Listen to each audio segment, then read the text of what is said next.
Subscribe कीजिए high fi coding classes को और बेल आइकन भी ज़रूर दबा दीजिए, जिससे आपको वीडियो की नोटिफिकेशन सबसे पहले मिल जाएगी। So hello well welcome back to hi fi coding. आज का हमारा टॉपिक है DBMS का। तो हम सीखेंगे कि डेटाबेस क्या होता है। सो DBMS का फुल फॉर्म होता है डेटाबेस मैनेजमेंट सिस्टम। एंड सबसे पहले बात करेंगे डेटाबेस की। So the database is a collection of interrelated data which is used to retrieve, insert and delete the data efficiently.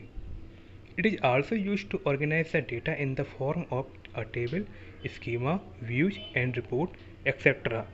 तो डेटाबेस से जो हमारा एक कलेक्शन होता है डेटा, बहुत सारे डेटा का एक कलेक्शन होता है जिसका इस्तेमाल जो हमारा डेटा है उसको पुनः प्राप्त करने के लिए, डेटा इंसर्ट करने के लिए और उसको डिलीट करने के लिए इसका इस्तेमाल होता है।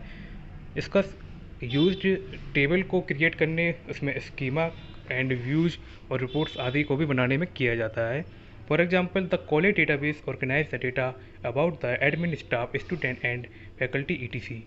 जैसे कि जो हमारा कॉलेज का डेटाबेस जो होता है वो ऑर्गेनाइज करता है डेटा हमारे एडमिन के बारे में, स्टाफ के बारे में, स्टूडेंट्स के बारे में, उसकी फैकल्टी के बारे में। Using the database you can easily retrieve, insert and delete the information. Database का इस्तेमाल करके हम आसानी से इंफॉर्मेशन को रिट्रीव कर सकते हैं, इंसर्ट कर सकते हैं और उसको डिलीट कर सकते हैं। अब बात करते हैं डेटाबेस मैनेजमेंट सिस्टम की। Database management system is a software which is use to manage the database. Database system जो है एक सॉफ्टवेयर होता है जिसका इस्तेमाल डेटाबेस को मैनेज करने के लिए किया जाता है। For example MySQL, Oracle, etc. Are a very popular commercial database which is use to in different applications. जैसे कि हमारे जो MySQL है, Oracle है, ये एक वेरी पॉपुलर कमर्शियल डेटाबेस हैं जिनका इस्तेमाल अलग अलग होता है।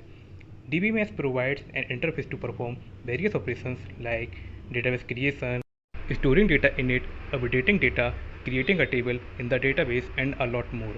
DBMS क्या है, प्रोवाइड करता है एक इंटरफेस अनेक प्रकार के ऑपरेशंस को परफॉर्म करने के लिए, जैसे डेटाबेस को क्रिएट करना, उसमें डेटा स्टोर करना, डेटा को अपडेट करना, डेटाबेस में टेबल क्रिएट करना, ऐसे ही और अधिक ऑपरेशन होते हैं। It provides protection and security to the database. In the case of multiple users, it also maintains data consistency.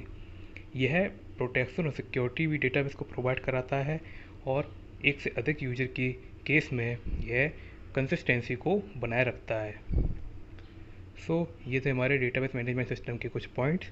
अब बात करते हैं DBMS allow user the following task. Number 1, data definition. It is used for creation, modification and removal of definition that defines the organization of data in the database. So data definition क्या होता है? It is used for, यह इस्तेमाल होता है creation के लिए, data के मॉडिफिकेशन के लिए और रिमूवल के लिए। जो हमारे डेटाबेस में डेटा मौजूद होता है उसके क्रिएशन, मॉडिफिकेशन और रिमूवल के लिए। बात करते हैं डेटा अपडेटिंग की। क्या है data updating? It is used for the insertion, modification and deletion of the actual data in the database. तो जो डेटा अपडेटिंग होता है इसका इस्तेमाल डेटा के इंसर्शन के लिए, डेटा को इंसर्ट करने के लिए डेटाबेस में, मॉडिफिकेशन करने के लिए, जैसे हमें किसी का नाम चेंज करना है, और डिलीशन के लिए जो हमें डेटाबेस से किसी डेटा को डिलीट करना है। बात करते हैं डेटा रिट्रीवल की। It is use to retrieve the data from the database which can be used by applications for various purpose. इसका इस्तेमाल जो होता है डेटा को पुनः प्राप्त करने के लिए, कहाँ से? डेटाबेस से, जिसका इस्तेमाल अनेक पर्पज के लिए किया जाता है। अब बात करेंगे यूजर एडमिनिस्ट्रेशन की। क्या है user administration? It is used for registering and monitoring users, maintain data integrity, enforcing data security, dealing with concurrency control, monitoring performance, recovering information corrupted by unexpected failure। User administration का जो काम है, इसका काम है जो यूजर्स हैं उनकी रजिस्टर करना, उनको मॉनिटर करना, डेटा की इंटीग्रिटी को मेंटेन करना, डेटा की सिक्योरिटी को इन्फोर्स करना और कंट्रोल को डील करना, परफॉर्मेंस को मॉनिटर करना, इन्फॉर्मेशन को रिकवर करना, जो किसी कारणवश करप्टेड हो गई थी इन्फॉर्मेशन या डिस्टर्ब हो गई थी उनको रिकवर करना, यह हमारा यूजर एडमिनिस्ट्रेशन के अंतर्गत आता है। सो ये थे हमारे 4 पॉइंट। अब बात करेंगे करेक्टरिस्टिक्स ऑफ DBMS, DBMS की विशेषताएं। So first point is it uses a digital repository established on a server to store and manage the information। सो ये क्या होता है, यह एक डिजिटल रिपोजिटरी को यूज करता है। डिजिटल रिपोजिटरी मीन्स एक डिजिटल भंडार मान लीजिए जो हमारे सर्वर पे स्थापित होता है, एस्टेब्लिश्ड होता है। सो ये उसमें से डेटा को स्टोर करने के लिए और इंफॉर्मेशन को मैनेज करने के लिए ये हमारा जो डिजिटल रिपोजिटरी है इसका इस्तेमाल करता है। सो ये है DBMS की main characteristic. Second point, it can provide a clear and logical view of the process that manipulates data. So यह प्रोसेस को एक क्लियर और लॉजिकल व्यू प्रोवाइड कराता है डेटा को मैनिपुलेट करने के लिए। Number 3, DBMS contains automatic backup and recovery procedure. So DBMS क्या है? DBMS का मैंने आपको फुल फॉर्म बताया था, डेटाबेस मैनेजमेंट सिस्टम। सो ये क्या करता है, कंटेन करता है एक ऑटोमेटिक बैकअप को और प्रोसीजर की रिकवरी को in case of fault and errors. बात करते हैं नेक्स्ट पॉइंट की। सो it can reduce the complex relationship between data.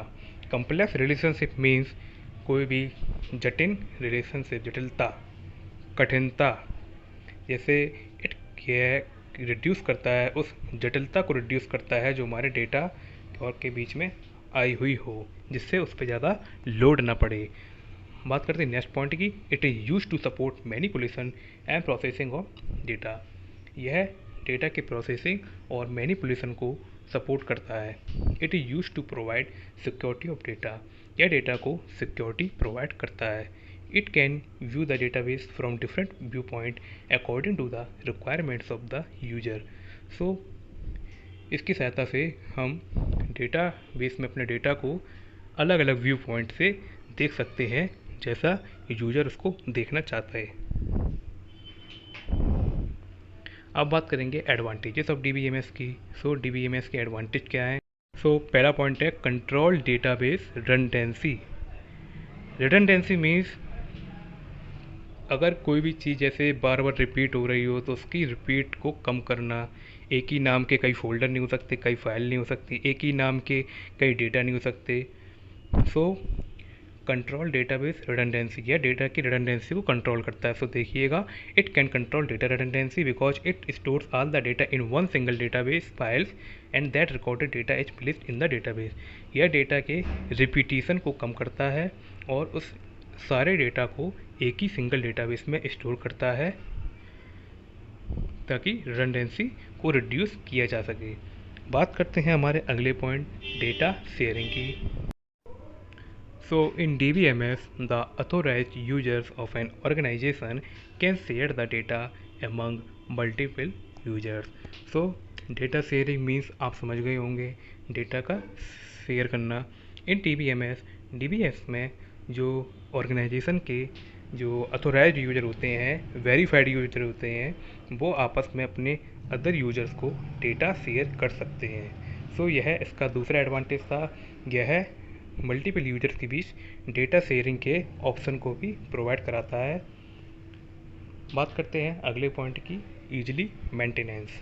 So it can be easily maintainable due to the centralised nature of the database system.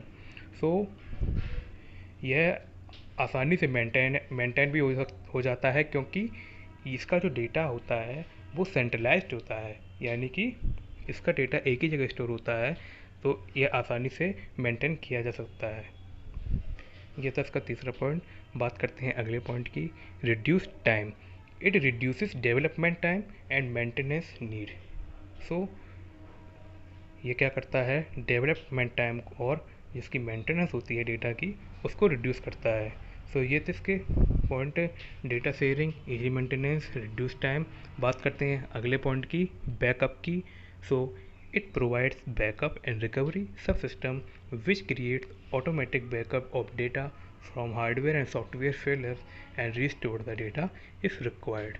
So यह backup and recovery को भी provide कराता है और ऑटोमेटिकली डेटा की backup को create करता है। यदि कोई हार्डवेयर और सॉफ्टवेयर अगर किसी कारणवश फेल हो जाता है तो यह ऑटोमेटिक उसकी बैकअप को क्रिएट कर देता है, अपने आप उसकी बैकअप हो जाती है और यदि यूजर चाहे तो उस रिकवरी को बैकअप को रीस्टोर कर सकता है। बात करते हैं अगले पॉइंट की, multiple user interface. So it provides different type of user interfaces like graphical user interfaces, application program interface. So यह कई प्रकार के इंटरफेस प्रोवाइड करता है, जैसे graphical user interface, application program interface. अब डिसएडवांटेज ऑफ DBMS। बात करते हैं DBMS की डिसएडवांटेज की। सो पहला point, cost of hardware and software. So it requires a high speed of data processor and large memory size to run DBMS software. So ये require करता है एक हाई स्पीड, एक बहुत तेज़ स्पीड वाले डेटा प्रोसेसर की और large memory size to run DBMS software. So ये इसका डिसएडवांटेज है कि इसकी सॉफ्टवेयर और हार्डवेयर हैं उनकी कीमत बहुत ही ज़्यादा हो जाती है। बात करते हैं अगले पॉइंट की, इसके साइज़ की। It occupies a large space of disk and large memory to run them efficiently. यह हमारी डिस्क के एक लार्ज स्पेस को ऑक्यूपाई करता है और लार्ज मेमोरी को ऑक्यूपाई करता है ताकि इसकी सॉफ्टवेयर इफिशिएंटली रन हो सके। तो ये भी इसका डिसएडवांटेज है। बात करते हैं अगले पॉइंट की, कम्प्लेक्सिटी। कम्प्लेक्सिटी में जटिलता। तो database system creates additional complexity and requirement. क्योंकि इसकी रिक्वायरमेंट आप समझे गए होंगे, जैसे कि cost of hardware and software और साइज की भी रिक्वायरमेंट करता है। तो इसकी जो रिक्वायरमेंट्स होती हैं यह बहुत ही एडिशनल मतलब कम्प्लेक्सिटी को ऐड करती हैं। तो यह भी इसका एक डिसएडवांटेज है कि इसकी कॉम्प्लेक्स यह एडिशनल कॉम्प्लेक्सिटी क्रिएट करता है। बात करते हैं अगले पॉइंट की, higher impact of failure.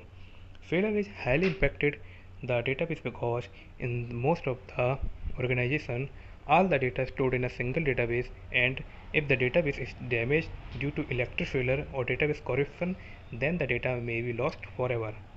So क्योंकि हम जानते हैं कि डेटाबेस का जो डेटा है एक सेंट्रलाइज्ड होता है, एक ही सर्वर पे सेव रहता है। तो अगर इसका जो सर्वर में जो डेटा हमारा सेव है अगर वही डैमेज हो जाए, किसी इलेक्ट्रिक फेलर या किसी करप्टेड हो जाए, तो यह हमेशा के लिए लॉस्ट हो जाएगा, जिसको कभी पुनः रिट्रीव नहीं किया जा सकता, पुनः प्राप्त नहीं किया जा सकता। तो ये इसका मेन डिसएडवांटेज है, सबसे बड़ा डिसएडवांटेज है कि हायर इम्पैक्ट ऑफ फेलर। तो इस प्रकार से हमें डेटाबेस के बारे में जान लिया। अब जान लेते हैं कि डेटा क्या होता है। So data is a collection of distinct small unit of information. It can be used in a variety of forms like text, number, media, bytes, etc. It can be stored in piece of papers और electronic memory, etc. So data जो हमारा होता है अनेक प्रकार के small information की small जो यूनिट होती हैं उनका कलेक्शन होता है और इसका यूज अनेक प्रकार की फॉर्म्स जैसे text, number, media, bytes etcetera आदि में होता है। यह स्टोर किया सकता है पेपर के रूप में स्टोर होता है, इलेक्ट्रिक रूप में भी स्टोर होता है। बात करते हैं डेटाबेस की। तो एक बार फिर से देख लीजिए क्या होता है database. A database is an organised collection of data so that it can be easily accessed and managed. We can organise data into table, rows, columns and index to make it easier to find relevant information. So जो database जो होता है वो data का collection होता है, इसको easily access और मैनेज किया जाता है। सो हम डेटा को ऑर्गेनाइज कर सकते हैं, संगठित कर सकते हैं टेबल के रूप में, रोज के रूप में, कॉलम एंड इंडेक्स के रूप में, इससे रिलेटेड इंफॉर्मेशन प्राप्त करने के लिए। The main purpose of database is to operate a large amount of information by storing, retrieving and managing data. तो डेटाबेस का मेन पर्पज क्या है? इंफॉर्मेशन जो बहुत सारी इंफॉर्मेशन हैं उनको ऑपरेट करना, जैसे इसको स्टोर करके, रिट्रीव करके, उन और डेटा को मैनेज करके। So there are many dynamic websites on the World Wide Web nowadays which are handled through databases. For example, MySQL, Oracle, MongoDB, Informix, SQL Server, etc. So यहाँ पे world और हमारे जो www वर्ल्ड वाइड वेब है उस पर बहुत सी dynamic websites हैं जो डेटाबेस के द्वारा हैंडल हो रही हैं, जैसे MySQL, Oracle, MongoDB, Informix, SQL Server, etc. Modern database are managed by the database management system. So आजकल जो हमारे डेटाबेस हैं वो डेटाबेस मैनेजमेंट सिस्टम DBMS के द्वारा ही मैनेज किए जा रहे हैं। SQL स्ट्रक्चर क्वेरी लैंग्वेज ये आपकी इम्पोर्टेंट है, इसको मैं आपके सिलेबस में बताऊंगा। इसका इस्तेमाल जो होता है, जो हमारा डेटाबेस में जो हमारा डेटा स्टोर्ड है उसको ऑपरेट करने में SQL depends on relational algebra and tuple relational calculus. SQL जो होती है हमारी रिलेशनल अलजेब्रा और टपल रिलेशनल कैलकुलेशन पर डिपेंडेंट होती है। A cylindrical structure is used to display the image of a database. So जो किसी इमेज का जो डेटाबेस है वो हमारे जो ये सिलेंड्रिकल स्ट्रक्चर है इसी के ऐसे ही रिप्रेजेंट होता है। लेयर में आप देख सकते हैं। सो आज के टॉपिक में बस इतना ही। चैनल को सब्सक्राइब कीजिए और वीडियो को लाइक शेयर भी ज़रूर करिए।